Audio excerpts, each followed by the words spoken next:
Bienvenidos a este análisis. Hoy vamos a meternos de lleno en un mundo fascinante y a veces bastante oculto, el de las dinámicas sociales y el poder. Porque, seamos sinceros, debajo de las interacciones del día a día hay una especie de maquinaria invisible, ¿verdad? Una que dicta básicamente quién sube a la cima y quién se queda por el camino. Para arrancar, fijaos en esta frase de Nicolás Maquiavelo. Básicamente dice que si uno intenta ser bueno todo el tiempo, va a acabar arruinado entre tanta gente que, bueno, no lo es. Es una cita súper provocativa, ¿no? Pero rompe de golpe esa ilusión de que el mundo siempre es justo.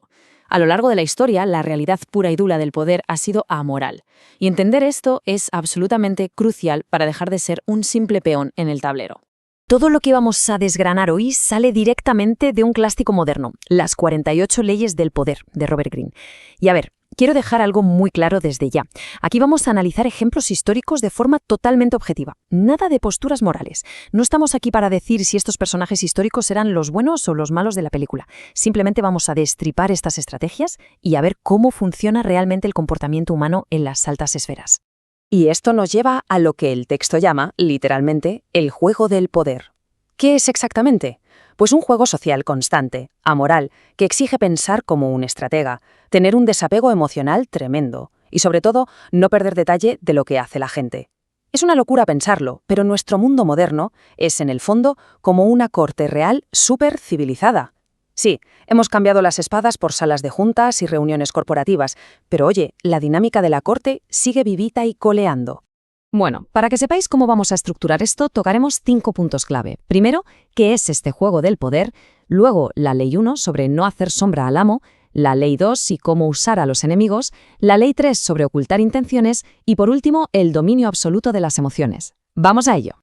Empezamos entonces con el primer gran bloque, los cimientos de este juego del poder. Meterse en este mundillo requiere cambiar el chip por completo. A ver, los seres humanos somos infinitamente complejos, eso está claro. Pero para dominar esto, la piedra angular es controlar las propias emociones. Es así de simple. Las emociones nublan la razón, por eso la paciencia se convierte en el mejor escudo, en un chaleco antibalas contra los errores. Quien logra tragarse esa primera reacción emocional visceral casi siempre se lleva la ventaja en la partida. Hay que ver todas estas interacciones como un juego totalmente objetivo. Con esta mentalidad, pasamos a nuestra primera gran regla histórica, la ley 1, el peligroso arte de hacer sombra al jefe. Entonces, ¿por qué resulta tan sumamente peligrosa la vanidad? Lo primero que uno piensa es, bueno, porque la gente creída es muy pesada. Pero ojo, en las altas esferas, ser vanidoso es directamente letal. Pensadlo un segundo. Todos los líderes, absolutamente todos, tienen inseguridades. Hacer alarde de un talento propio casi nunca despierta admiración genuina. Lo que consigue es inspirar muchísimo miedo e inseguridad en los que mandan, y eso nunca acaba bien. Tenemos dos historias del pasado que son el ejemplo perfecto de esto. Por un lado, viajamos a 1661 con Nicolas Fouquet, un ministro francés. El hombre decidió organizar una fiesta espectacular, con un banquete increíble y fuegos artificiales. Todo para impresionar a Luis XIV. ¿El resultado? Pues que pisoteó el gigantesco ego del mismísimo Rey Sol. Pero luego, por otro lado, mirad a Galileo Galilei. Descubre las lunas de Júpiter. Y en lugar de colgarse la medalla de genio en solitario, las bautiza como astros medicios. Es decir, cogió la grandeza de la familia Medici, que eran sus mecenas, y la conectó directamente con las estrellas. Y claro, el contraste entre cómo acabaron ambos es de locos. 20 años son los que se pasó Fouquet pudriéndose en una cárcel perdida en los Pirineos. Oficialmente el rey lo acusó de robar, pero todos sabían que su verdadero crimen fue eclipsar al monarca. Mientras tanto, Galileo se aseguró un sueldo generoso de por vida.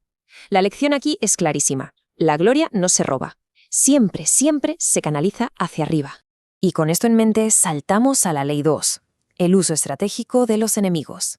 A ver, en el día a día, los amigos son nuestro refugio, ¿verdad? Son lo más seguro que tenemos. Pero cuando hablamos de posiciones de poder, la historia nos dice que confiar ciegamente en las amistades es una vía rápida hacia el desastre y la traición. ¿Por qué?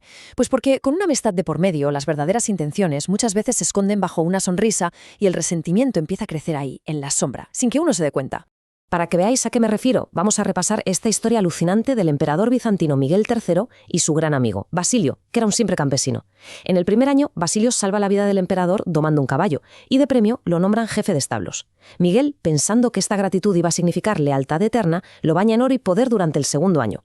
Pero llega el año 3, y Basilio, que ya estaba saboreando el poder absoluto, se vuelve loco de ambición y asesina al tío del emperador. ¿Y el año 4? Pues en plena noche, el mismísimo Basilio asesina a su querido amigo y benefactor para quedarse con el trono. Resumen, dar a alguien poder basándose solo en el cariño suele crear a un monstruo muy ingrato. Pero ahora fijaos en la otra cara de la moneda.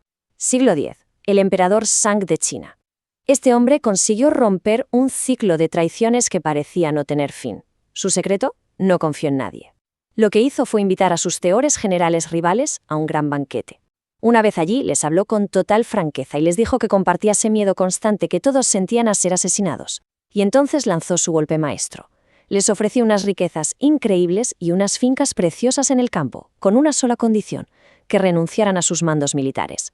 Al desarmarlos con pura generosidad, Sung transformó a unos lobos sedientos de sangre en ovejas mansas y garantizó la paz. Así que nos quedemos con una regla de oro inquebrantable. Jamás, bajo ningún concepto, hay que confiar en alguien al 100%.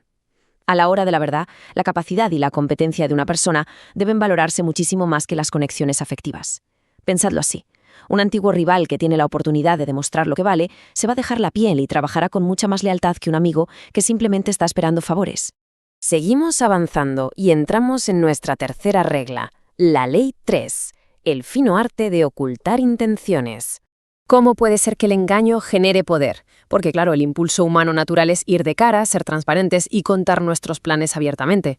El problema es que en un entorno muy competitivo, ser un libro abierto significa ser predecible, y a alguien predecible rara vez se le respeta lo suficiente como para dejarle liderar. Así que en este contexto, el engaño estratégico no se ve como un fallo ético, sino como una herramienta tremendamente sofisticada. Vamos a comparar dos casos brutales. Primero tenemos al joven marqués de Sevigny. Estaba intentando conquistar a una condesa, siguiendo al pie de la letra los consejos de una famosa cortesana que le decía que usara la indiferencia calculada. El plan iba de maravilla, como la seda. Hasta que de repente el marqués rompió el encanto confesando abiertamente que estaba enamorado. ¡Puf! Se evaporó la intriga y la conquista fracasó. Y en la otra esquina tenemos al genio de Otto von Bismarck. Este hombre aborrecía la paz y soñaba con una guerra que unificara Alemania bajo Prusia. Pero al ver que el rey y el parlamento querían paz a toda costa, ¿qué hizo? Pues pronunciar el discurso en contra de la guerra más apasionado de la historia. Fue una cortina de humo espectacular. Con ese discurso pacifista totalmente falso, Bismarck consiguió que los conservadores lo vieran como un hombro sensato y moderado. Se ganó la confianza ciega del rey y consiguió un sillón clave en el gabinete. Y claro, años después, ya atrincherado en una posición de poder inexpugnable, encendió la maquinaria bélica prusiana e hizo añicos a Austria. Esconder sus verdaderas intenciones detrás de falsos ideales fue, literalmente, la llave maestra que abrió la puerta de sus verdaderos objetivos. Ya casi estamos terminando este análisis, así que pasamos a nuestra última sección, el dominio de las emociones. Si os fijáis, todas estas historias convergen en pautas muy claras. Tanto dejarse llevar por la ira como cegarse por el afecto son actitudes destructivas porque tapan por completo la visión estratégica de la realidad. La verdadera maestría está en la acción indirecta, en lograr que las cosas sucedan sin un choque frontal que todo el mundo ve venir. Hay que ser capaz de juzgar absolutamente todo por su coste real, dejando de lado esas famosas buenas intenciones que al final del día solo sirven como excusas para el fracaso. Y por supuesto, hay que tener esa frialdad táctica para transformar a potenciales oponentes en aliados incondicionales. Para cerrar todo esto, os dejo con una pregunta para darle vueltas. ¿Quién a vuestro alrededor está jugando ahora mismo al juego del poder? Pensadlo un momento. En una oficina, en esferas del gobierno o incluso en interacciones sociales muy sutiles, el juego no para nunca. Cuando se retira ese velo de la cortesía superficial, lo que queda debajo es una fascinante maquinaria humana de estrategias y pura ambición. Ha sido verdaderamente un placer desglosar esta información con vosotros hoy de forma objetiva en este análisis histórico. ¡Hasta la próxima!